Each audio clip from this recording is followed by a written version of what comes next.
요한복음 1장. 태초에 말씀이 계셨습니다. 그 말씀은 하나님과 함께 계셨고 그 말씀은 하나님이셨습니다. 그분은 태초에 하나님과 함께 계셨습니다.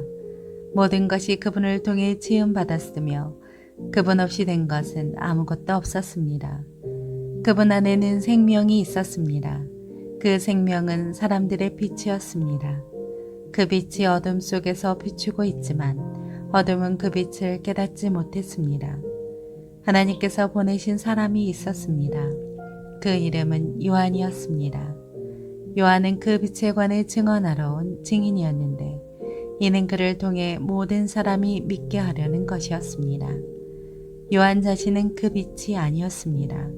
그는 다만 그 빛에 대해 증언하기 위해 온 것입니다.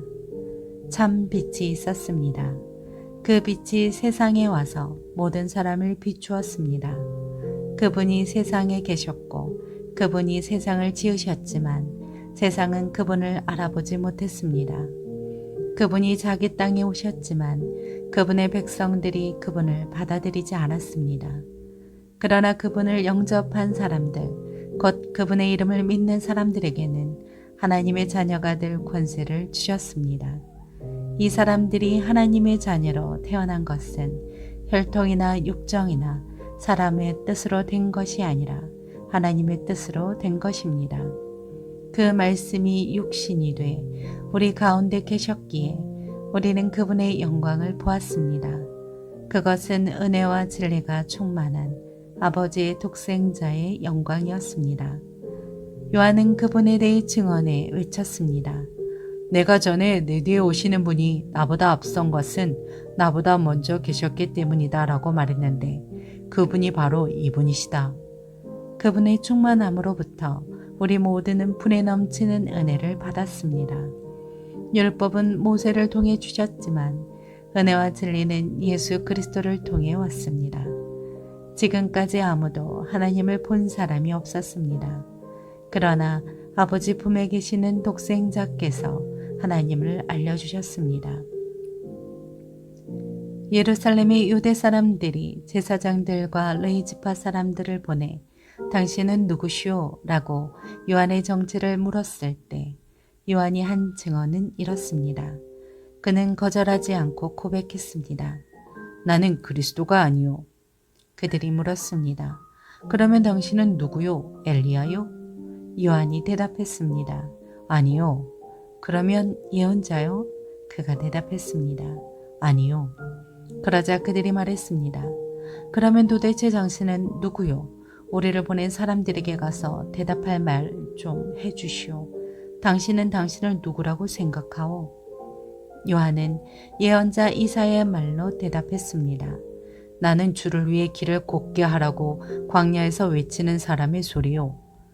보냄을 받은 유대 사람들 중에는 바리새파 사람들이 보낸 이들이 있었습니다. 그들이 요한에게 질문했습니다. 당신이 그리스도도 아니고 엘리야도 아니고 그 예언자도 아니라면 어째서 세례를 주시오? 요한이 대답했습니다. 나는 물로 세례를 주지만 여러분 가운데 여러분이 알지 못하는 한 분이 서 계시오. 그분은 내 뒤에 오시는 분인데 나는 그분의 신발끈을 풀 자격도 없소. 이 일은 요한이 세례를 주던 곳 요단강 건너편 베다니에 서 있었던 일입니다.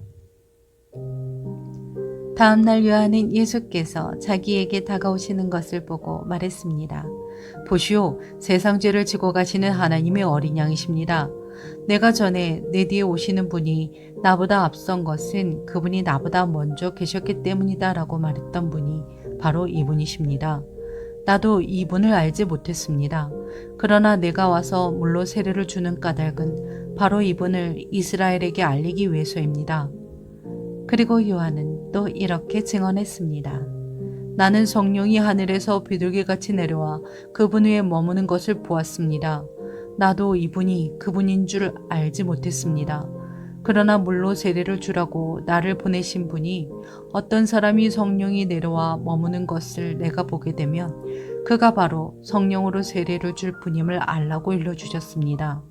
그런데 나는 그것을 보았습니다. 그래서 이분이 하나님의 아들이라고 증언하는 것입니다. 다음 날 요한은 자기 두 제자와 함께 다시 그곳에 서 있다가 예수께서 지나가시는 것을 보고 말했습니다. 보라, 하나님의 어린 양이시다. 그 말을 듣고 요한의 두 제자가 예수를 따라갔습니다. 예수께서 뒤를 돌아 그들이 따라오는 것을 보고 물으셨습니다. 무엇을 원하느냐? 그들이 말했습니다. 랍비여, 어디에 머물고 계십니까? 랍비는 선생이라는 뜻입니다. 예수께서 대답하셨습니다. 와서 보라. 그래서 두 제자는 가서 그분이 계시는 것을 보고 그날 그분과 함께 지냈습니다. 때는 오후 4시쯤이었습니다. 요한의 말을 듣고 예수를 따라간 두 사람 중 한 사람은 시몬 베드로의 동생 안드레였습니다. 안드레는 가장 먼저 자기 형 시몬을 찾아가 말했습니다. 우리가 메시아를 만났다. 메시아는 그리스도라는 뜻입니다. 그리고 그는 시몬을 예수께 데려왔습니다. 예수께서 시몬을 보고 말씀하셨습니다. 너는 요한의 아들 시몬이구나. 이제 너는 게바라고 불릴 것이다. 게바는 베드로라는 뜻입니다. 다음 날 예수께서 갈릴리로 떠나시려다 빌립을 만나 말씀하셨습니다. 나를 따라라. 빌립도 역시 안드레와 베드로처럼 벳세다 마을 출신이었습니다. 빌립은 나다나엘을 찾아가 말했습니다. 모세가 율법에 기록했고 예언자들도 기록했던 그분을 우리가 만났소. 그분은 요셉의 아들 나사렛 예수시오. 나다나엘이 물었습니다. 나사렛에서 무슨 선한 곳이 나오겠는가? 빌립이 말했습니다. 와서 보시오. 예수께서 나다나엘이 다가오는 것을 보시고 그에 관해 말씀하셨습니다. 여기 참 이스라엘 사람이 있다. 이 사람에게는 거짓된 것이 없다. 나다나엘이 물었습니다. 어떻게 저를 아십니까? 예수께서 대답하셨습니다. 빌립이 너를 부르기 전 내가 무화과 나무 아래 있을 때에 내가 보았다. 그러자 나다나엘이 대답했습니다. 랍비여, 당신은 하나님의 아들이시며 이스라엘의 왕이십니다. 예수께서 그에게 말씀하셨습니다. 내가 무화과 나무 아래에 있던 너를 보았다고 해서 믿느냐? 이제 그보다 더 큰 일도 보게 될 것이다. 그리고 예수께서 덧붙여 말씀하셨습니다. 내가 진실로 진실로 너희에게 말한다. 너희는 하늘이 열리고 하나님의 천사들이 인자 위에서 오르락내리락 하는 것을 보게 될 것이다.